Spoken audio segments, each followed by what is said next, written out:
Welcome to the last breakfast. Please enjoy the video. In this video, I will explain how to make delicious yellow radish kimchi. First, choose firm, fresh yellow radishes. Wash them thoroughly and trim the ends.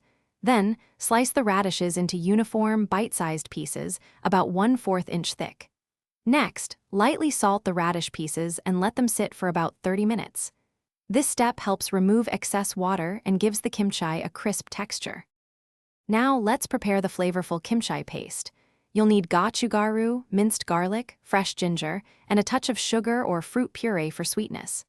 A crucial step is making a small amount of glutinous rice flour paste.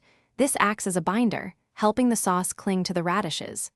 Combine all these ingredients in a bowl, mixing until you achieve a vibrant, thick paste.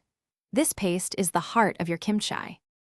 After salting, rinse your radish pieces under cold water to remove excess salt, then drain them completely. Now, it's time to combine the radishes with your prepared kimchi paste.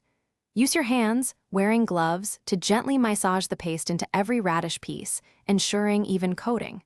Once mixed, pack the kimchi firmly into a clean, airtight container, leaving about 1 inch of headspace. This allows for initial fermentation.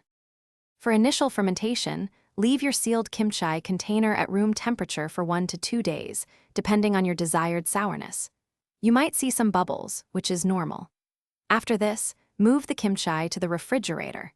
It will continue to ferment slowly and can be stored for several weeks. Enjoy your homemade yellow radish kimchi as a refreshing side dish with almost any meal, adding a delightful crunch and tangy flavor. Thanks for watching. If this was helpful, leave a like and consider subscribing. See you next time.